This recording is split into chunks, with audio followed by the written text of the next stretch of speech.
Ladies and gentlemen, Kenya Kwanza government is in panic. Yoweri Museveni's son, Muhoozi, earlier today made a series of tweets. And those tweets are being interpreted differently. I want us to go through those tweets. But the three things which we must consider first. Number one, Muhoozi is not an ordinary person. He's the son to Yoweri Museveni. We all understand the history of Museveni and Kenya politics. In 2007, Museveni single-handedly stopped Raila Amolo Odinga from becoming the president of the Republic of Kenya. We also understand the fact that Museveni is a close ally of William Samoei Arap Ruto. So that's the first fact we must consider. Number two, Muhoozi is also a retired army general in Uganda. Actually, according to even his Twitter handle, Lieutenant General Muhoozi Kainerugaba, the SPA/ESO and Commander of Land Forces, UPDF, Uganda's People's Defense Forces. So that's a title he's holding. Remember, Museveni came to power through guerrilla war. The third thing which we must also consider is that Muhoozi actually lives in Kenya most of his time now after he retired, and is expected to run for the presidency or to take over from his father. He's a close associate of Uhuru Kenyatta. So in this video, I want us to try and understand what Muhoozi is trying to tell the country or the entire world. The tweets began in a very polite way. Just spoke to my big brother, Afande Uhuru, an incredible man. I love him for his courage, honesty, and intelligence. He will visit Uganda soon. That was a very polite post, just to show that they are friends. Of course, the gentleman is a friend to Uhuru Kenyatta, and he just admires the guy. And that was the first post. Kenyans held him for that. Then, shortly after, he made another post because he had indicated that he spoke, which means they spoke. And is now continuing. My only problem with my beloved big brother is that he didn't stand for a third term. We would have won easily. So according to him, Uhuru Kenyatta ought to have contested again for a third term. What probably this guy forgot is that Kenya is a democratic country, and as per our constitution, you only serve for 2 terms, which is 5 years, 5 years. Unlike Uganda, where he comes from, where the president is ruling eternally. So again, that's where the signal started coming through. And Kenyans were like, why would he suggest a third term for Uhuru Kenyatta? And they would have won as who? And then he continues again, another tweet.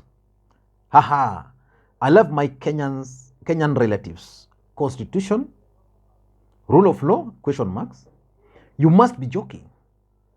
For us, there is only the revolution, and you will soon learn about it.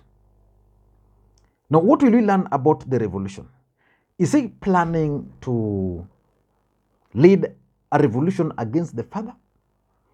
Or is he planning to be installed as the next president of the Republic of Kenya without the constitution, because he questioned constitution in question mark and then the rule of law in question mark. And then he's telling Kenyans that you must be joking. Again, Kenyans started asking whether the tweets were true. Actually, when someone shared with me these tweets, I thought maybe they were not true. Then the other tweet which he made, which shocked Kenyans, is that it would take us, my army and me, 2 weeks to capture Nairobi.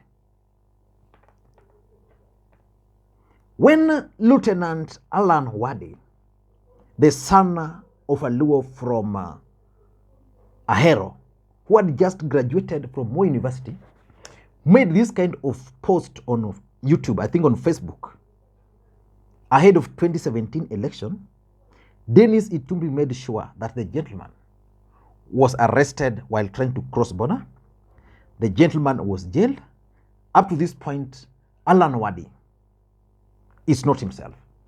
Now, I'm just trying to relate to you how statements like this are serious, especially coming from someone at the level of Muhoozi Kainerugaba, that it will take them 2 weeks.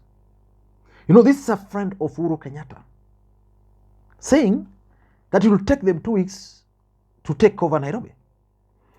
Then, just a few minutes ago now, he's saying, I am happy that members of our district in Kenya have responded enthusiastically to my tweets. It's still 2 weeks to Nairobi. I don't know what he meant there. But that tweet, those series of tweets, in my view, is significant politically speaking.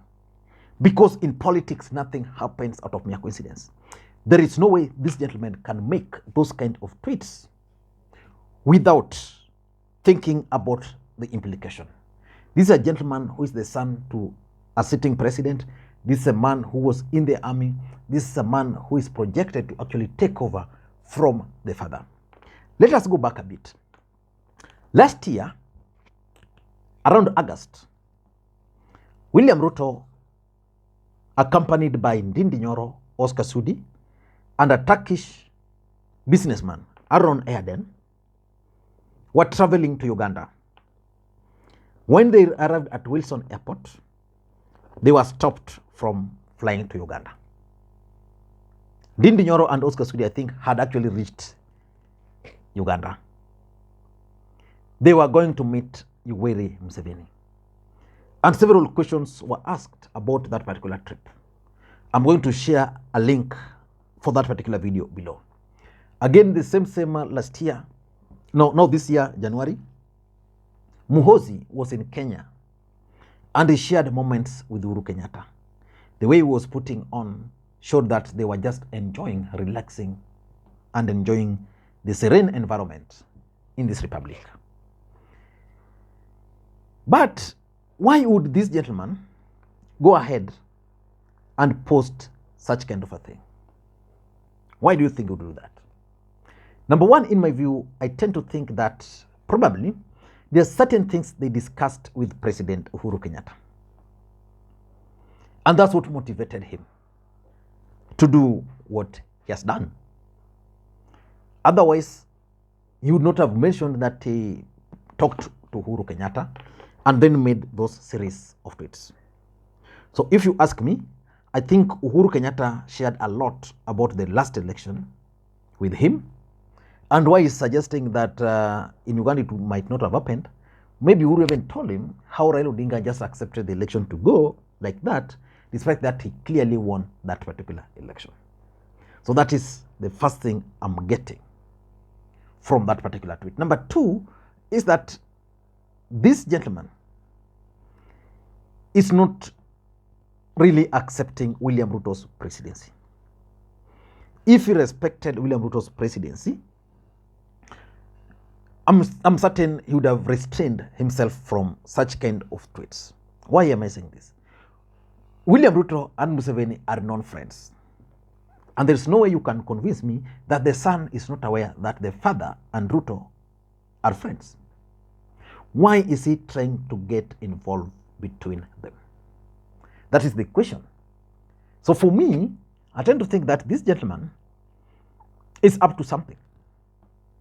I don't know whether that something is good or bad, but the fact is he recognizes Uhuru Kenyatta's presidency, but is not recognizing William Ruto's presidency. I don't know the implication of that, which takes me to my point, third point. Is Muhoozi out to create a diplomatic row between Kenya and Uganda? And to what extent? Because what I'm expecting is that tomorrow morning, the Ministry of Foreign Affairs in Kenya will wake up and write a letter, protest letter, that's normally the norm, to Uganda over this statement by the Sun. Once that's done, I don't know how the response will be, but I'm seeing a situation where the gentleman will be at the center of that diplomatic row. And lastly, the guy is also out to succeed the father. That is what is coming out. And probably what he's doing is to raise his profile. Then apart even from raising his profile, I'm also looking at it from a different perspective. That Yoweri Museveni's son believes that Ruto is likely to support someone else in Uganda and not him. Or maybe Ruto is keen on extending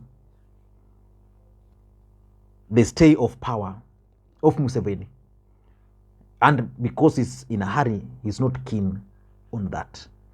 I don't know what to think. That's my take. There will be an election in Uganda in 2026. That's 4 years from now. The gentleman is expected to succeed the father. With this statement, and with Ruto as the president of the Republic of Kenya, what do you think we should expect? Thank you guys, and please may you have a good day. Bye-bye.